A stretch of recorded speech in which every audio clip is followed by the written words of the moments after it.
أشرف الأعراب والعجم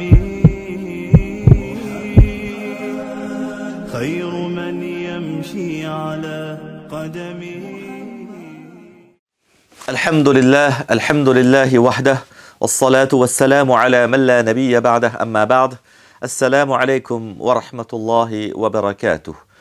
Cours de Sirah, biographie du prophète d'Allah sallallahu alayhi wa sallam. Nous en étions dans ce voyage nocturne-là. Al-Isra, on avait terminé et on était en train de conclure sur Al-Mi'raj. Lorsque le prophète d'Allah sallallahu alayhi wa sallam est monté dans les cieux, il a pu visiter le paradis et l'enfer, et surtout qu'il a dépassé le lotus de la limite et il est allé rencontrer Allah subhanahu wa ta'ala. Ensuite, on a vu quelques points théologiques très rapidement, une discussion de ce que les ulama ont pu avoir comme discussion beaucoup plus détaillée. Et enfin, on a vu que le prophète d'Allah sallallahu alayhi wa sallam va redescendre à Baytul Maqdis, va reprendre son buraq et va enfin repartir vers Mecca. Je vous avais dit que certains ulama nous disent que lorsque le prophète d'Allah sallallahu alayhi wa sallam il arrive à Mecca, malgré tout ce qu'il vient de vivre, il est reparti dormir. Il est reparti dormir parce qu'il restait encore un peu de temps avant Fajr. Le matin, au réveil, on a certains hadiths dans Musnad Ahmad par exemple, où on nous dit que le prophète d'Allah sallallahu alayhi wa sallam, il se réveille inquiet. Il se réveille inquiet. Tout ce qu'il a vécu pendant cette nuit-là. Et pourquoi est-ce qu'il se réveille inquiet? Parce que, non pas parce qu'il vient de vivre des choses incroyables, parce que lui, il a iman, c'est le prophète d'Allah sallallahu alayhi wa sallam. Lui-même, il dit, parce qu'en ce sens, parce que je savais pertinemment que mon peuple ne me croirait jamais, que les Qurayshites ne le croiraient jamais. Et bien entendu, bien sûr, les Qurayshites, ils ne vont pas croire au prophète d'Allah sallallahu alayhi wa sallam. Lorsque le prophète d'Allah sallallahu alayhi wa sallam va raconter cela, ils ont été dubitatifs et sceptiques. Et comme à leur habitude, wallahu al-musta'an, ils se sont moqués du prophète d'Allah sallallahu alayhi wa sallam. Comment est-ce possible? Comment est-ce possible? Imagine, il y a quelqu'un qui vient à côté de nous, je dis, hey, je suis parti aux États-Unis d'Amérique en 1 heure et je suis revenu. C'est difficile de le croire. C'est pour cela que je vous dis à chaque fois que l'iman des musulmans, des sahaba radiyallahu ta'ala anhum, Allah il nous dit aminu kama amana nas. Croyez comme ces gens-là, sahaba radiyallahu ta'ala anhum, ils ont cru. Ils croyaient en les paroles d'Allah, en les paroles du prophète d'Allah sallallahu alayhi wa sallam, bien plus que ce que leurs organes sensoriels ou leur aql pouvaient cerner. Là, en l'occurrence, on a quelque chose qui est hors de portée de notre compréhension. Malgré tout, les Sahaba radiyallahu ta'ala anhum y ont cru. Beaucoup d'entre nous, parfois, nous regrettons pourquoi est-ce que je n'ai pas vécu à l'époque du prophète d'Allah sallallahu alayhi wa sallam, à l'époque des Sahaba radiyallahu ta'ala anhum. La question qu'on se pose, Allah subhanahu wa ta'ala, il a une hikmah. La question qu'on se pose, c'est que ce genre de moment-là, est-ce qu'on aurait cru? Ou est-ce que malheureusement on aurait été du côté de Abu Bakr? Ou est-ce qu'on aurait été du côté de Abu Lahab? Wallah al-musta'an. Allah, ce qu'il a fait, il a bien fait. Allah, ce qu'il a fait, il a bien fait. Comment est-ce que donc ces Qurayshites, ils ont réagi à cette histoire?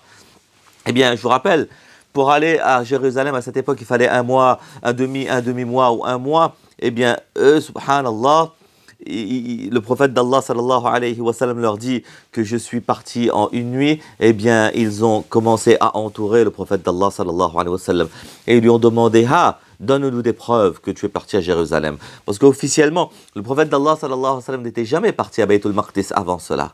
Ceux qui étaient déjà partis avant lui demandent des preuves, des détails. Tu es parti, donne-nous. Et ils vont être tellement méchants qu'ils vont demander des détails que même quelqu'un qui parti, qui est resté là-bas, et peut-être qu'il ne s'en souvient plus. Dis-nous comment sont les chemins, quel est le détail de cette église-là, comment est cela, etc. Des choses extrêmement difficiles pour le commun des mortels. Le prophète d'Allah sallallahu alayhi wa sallam, il voulait tellement, que ces gens-là croient et apportent iman, qu'il a fait beaucoup d'efforts pour essayer de visualiser, de se rappeler ce qu'il a vu, jusqu'à ce qu'à un moment donné, l'être humain, il bloque. L'être humain, il bloque. Dans le hadith, le prophète d'Allah, sallam, et on a beaucoup de hadiths, une douzaine de narrations qui parlent de ça, de Isra ou al-Mi'raj, et là, le prophète d'Allah va s'exprimer à la première personne. Parce que celui qui raconte, il n'y avait personne avec lui. Il n'y avait pas de témoin oculaire. Et donc, le prophète d'Allah, sallallahu alayhi wa sallam, lui-même, il raconte. Et le prophète d'Allah, sallallahu alayhi wa sallam, il va dire, voilà ce que j'ai fait, etc. Et même à ce moment-là, le prophète d'Allah, sallallahu alayhi wa sallam, il dit que j'étais, en ce sens, j'étais bloqué, j'avais peur. Comprenez la situation. Ces gens le pressent des questions et attendent la moindre erreur pour le contredire. Et les Qurayshites, comme je viens de vous dire, étaient vraiment méchants. Ils questionnaient sur des détails. Le prophète d'Allah, sallallahu alayhi wa sallam, avait cette crainte-là qu'il n'avait jamais eu auparavant. Vous savez, cette espèce de crainte qu'on sait qu'on est en train de bien faire, on sait qu'on dit la vérité et les gens d'en face, ils ne croient pas. C'est cela que parfois on appelle la frustration. On n'arrive pas à convaincre notre interlocuteur de notre bonne foi. Et le prophète d'Allah, sallallahu alayhi wa sallam, encore une fois, il ne se bat pas pour sa vie, mais pour sa dignité, son honneur. Rappelez-vous, il était connu comme celui qui est Al-Amin dans cette société-là. Et donc c'est un combat pour le respect. Le prophète d'Allah, sallallahu alayhi wa sallam, il dit, j'étais bloqué par cette crainte. Et à ce moment-là, Jibril, alayhi salatu wa salam, est arrivé. Et grosso modo, il a soulevé Jérusalem. Il m'a présenté une représentation de Jérusalem devant moi. Et il m'a placé Jérusalem à un endroit proche de moi que je puisse visualiser. Jusqu'à ce que les questions arrivent, Jibril me montre la réponse et que ça c'est un miracle de la part d'Allah subhanahu wa ta'ala et que j'arrive à trouver les réponses. Et donc bref, le prophète d'Allah sallallahu alayhi wa sallam, eh bien il a pu répondre à toutes les questions jusqu'à ce que ces gens-là concluent que sa description est conforme. Mais nous on le sait, malgré tout, ils n'ont pas cru. L'autre élément à comprendre, l'autre chose à comprendre, c'est que tous les sahaba n'étaient pas là à ce moment-là. Par exemple, il y avait le meilleur des sahaba, Abu Bakr radiyallahu ta'ala, il n'était pas présent à ce moment-là. Il n'était pas présent à ce moment-là. Eh bien, malgré tout, il y a cru. Il y a des gens, il y a des mouchriks qui sont partis le voir. Il dit, se sont moqués d'Abu Bakr. Hey, tu as entendu ce que ton camarade il a dit? Tu as entendu ce que ton copain il a dit? La grosse énormité. Wallahu al-musta'an. A'udhu billah. Ce qu'il a dit encore. Abu Bakr il a dit quoi? Et il lui raconte l'histoire. Il lui raconte l'histoire tout excité. Il a dit qu'il est parti cette nuit, Baytul Maqdis, il est parti dans les cieux, il a vu cela, il est revenu, et il est revenu à Makkah avant la fin de la nuit. Abu Bakr reste silencieux. Les gens, ils disent, ne nous dis quand même pas que tu crois cela quand même. Abu Bakr radiyallahu ta'ala, il dit, sans même réfléchir, s'il l'a vraiment dit, eh bien j'y crois. S'il l'a vraiment dit, eh bien j'y crois. Magnifique réponse, pleine de leçons pour nous. Il n'a pas dit oui, j'y crois. Il a dit, s'il l'a vraiment dit, j'y crois. Parce que du prophète d'Allah, il n'a aucun doute. Par contre, vous, au milieu, eh bien, j'ai des doutes sur vous. Donc, sur votre chaîne de transmission, je peux douter. Mais sur le prophète d'Allah, sallallahu alayhi wa sallam, je ne doute point. Ça, c'est la rigueur de Abu Bakr, radiyallahu ta'ala anhu. La rigueur d'Abu Bakr radiyallahu ta'ala anhu. À partir de là qu'on a connu sous le nom d'Abu Bakr as-Siddiq. Abu Bakr as-Siddiq, le véridique, celui qui est attesté de la vérité. Abu Bakr as-Siddiq radiyallahu ta'ala anhu. Abu Bakr il aurait dit en ce sens que, eh bien, les gens disent, comment tu peux croire en ça? Il dit, je crois en quelque chose de plus miraculeux encore. Je le crois même quand il dit que les informations tous les jours arrivent du ciel jusqu'à la terre instantanément. Pas seulement de Jérusalem, mais je crois que tous les jours, il y a des informations qui lui arrivent du ciel jusqu'à la terre. Ça, c'est miraculeux. As-Siddiq, Abu Bakr radiyallahu ta'ala anhu. On en reparlera de Abu Bakr radiyallahu ta'ala anhu. Les ulama ont beaucoup discuté de Al-Isra al-Mi'raj, quelques points théologiques que nous, on pourrait, wallahu a'lam, retirer. On a vu déjà sur, eh bien, est-ce que le prophète d'Allah, sallallahu alayhi wa sallam, il a vu Allah subhanahu wa ta'ala ou pas, etc., etc. Ça, on l'a déjà vu. Il y a une autre question qui a été parfois posée. Est-ce que Al-Isra ou Al-Mi'raj, il s'est fait physiquement ou est-ce que c'était par la pensée, dans l'âme ou en rêve? Est-ce que le prophète d'Allah, sallallahu alayhi wa sallam, ce serait son âme qui est partie ou est-ce qu'il a rêvé et que son corps, il est resté à Makkah? La réponse, elle est assez simple, c'est que pour la grande majeure partie des ulama, il n'y a absolument aucun doute possible que Al-Isra ou Al-Mi'raj s'est fait physiquement. Al-Isra ou Al-Mi'raj s'est fait physiquement. À l'époque, il y a certaines personnes, les Mu'tazilites, ou aujourd'hui certains progressistes qui disent que non, c'est tellement fantastique, extraordinaire, tellement impossible pour nous de comprendre qu'on ne peut le comprendre que sous forme de rêve. Que le prophète d'Allah sallallahu alayhi wa sallam ne serait pas parti physiquement. Parce que, na'oudhu billah, il y a certaines personnes qui se disent musulmans, qui ne valident que les choses qu'ils peuvent comprendre. Ça, c'est pas notre façon de faire.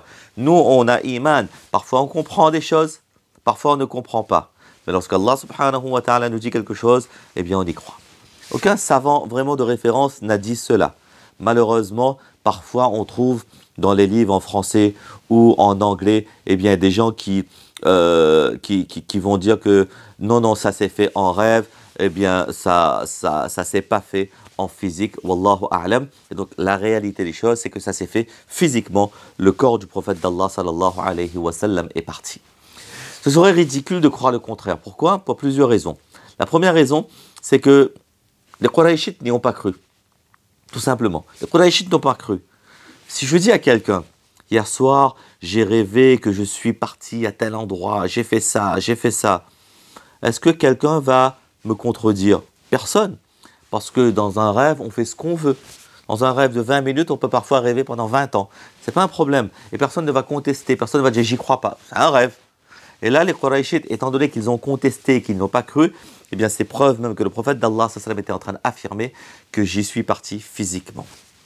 Deuxièmement, le buraq, on sait que le buraq était physique. C'est une créature physique. Et troisièmement, sur le chemin du retour, le prophète d'Allah sallallahu alayhi wa sallam, il avait soif.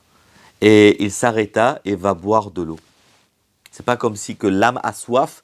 Non, le prophète il a dit qu'il avait soif et il s'arrêta pour boire de l'eau. Et donc on comprend que physiquement, Allahu a'lam, c'est bien le prophète d'Allah sallallahu alayhi wa sallam lui-même qui a fait ce voyage.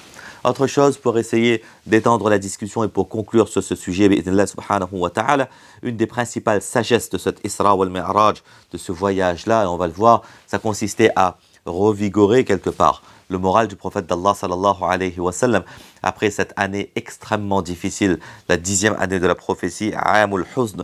Il y a eu la mort d'Abu Talib, le décès de Khadija, le voyage à Taïf. C'était quelque part le pic de la détresse pour un être humain. C'était des événements coup sur coup, des événements très difficiles. Et donc quelque part, c'est un miracle uniquement pour lui montrer son statut. Allah subhanahu wa ta'ala l'a appelé à lui. Allah azza wa jal l'a invité à lui. Allah, ça c'est un miracle qui était réservé au prophète d'Allah sallallahu alayhi wa sallam. Il est parti là-bas, il a été accueilli par les prophètes alayhi wa sallam à Jérusalem. Et ensuite, il est parti dans un endroit où personne n'est jamais parti. Quel honneur! Et il y a eu une discussion avec Allah subhanahu wa ta'ala. Ça, quelque part, ça va lui donner de la sérénité, de la force pour la suite. Et ça, c'est un des grands signes que nous avons. لَقَدْ رَأَى مِنْ آيَاتِ رَبِّهِ الْكُبْرَى. Le prophète d'Allah sallallahu alayhi wa sallam ensuite, eh bien, ce qu'on peut dire, c'est qu'il a vu le paradis et l'enfer, et il en a parlé dans les hadiths, et nous avons donc des descriptions du paradis et de l'enfer que le prophète d'Allah sallallahu alayhi wa sallam a vu. Nous avons aussi vu dans cette histoire le statut quelque part de Bayt al-Maqdis, qu'Allah subhanahu wa ta'ala protège Bayt al-Maqdis, protège Jérusalem, protège Masjid al-Aqsa, car c'est l'endroit le plus sacré après Makkah et après Medina. Makkah devient sacré après Ibrahim alayhi salatu wassalam. Medina devient sacré après le prophète d'Allah sallallahu alayhi wa sallam. Bayt al-Maqdis, il y a eu des centaines de prophètes alayhi salatu wassalam qui étaient là. Wallahu a'lam. Ensuite, on a vu Iman de Abu Bakr radiyallahu ta'ala anhu et des autres sahaba radiyallahu ta'ala anhum, ça on l'a vu. Il y a une autre chose dont je voulais vous parler, deux autres choses. Première chose, peut-être, c'est que les Sahaba, radiyallahu ta'ala anhum, ils n'étaient pas en compétition. Allah al-Musta'an, ils n'étaient pas jaloux entre eux. Parce que chacun visait la même chose et faisait la da'wah. Dernière chose dont je voulais vous parler, et ce n'est pas le moins important d'aujourd'hui, c'est que, eh bien, imaginez-vous que je travaille quelque part. Je reçois tout le temps des mails de la direction, du grand directeur, du directeur général. Il m'envoie des mails, il faut faire ça. Très bien. Mais un beau jour, le directeur général lui-même, ou le ministre lui-même, ou je ne sais qui, il vient me voir directement, il m'appelle directement, et il me dit, voilà une mission. Ça, c'est un cadeau, ça, c'est quelque chose. Et donc, je vais le prendre au sérieux. Cette mission-là, je vais peut-être le prendre beaucoup plus au sérieux que les autres missions que je recevais par intermédiaire. toute proportion gardée, pour bien vous faire comprendre l'importance de ce cadeau que le prophète d'Allah sallallahu alayhi wa sallam il a reçu ce jour-là. Toutes les autres pratiques de din, tous les autres actes cultuels ont été reçus par l'intermédiaire de Jibril alayhi salatu wa salam. Jeûne du mois de Ramadan, zakatul mal, hajj, etc., etc.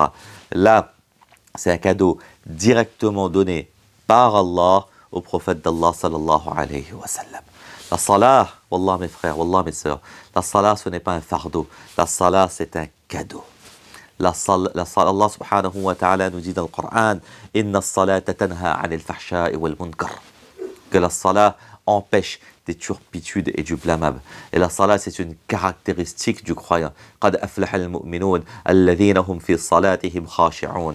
La salah, la prière, c'est cette chose-là distinctive entre le musulman et le non-musulman, entre le croyant et le non-croyant.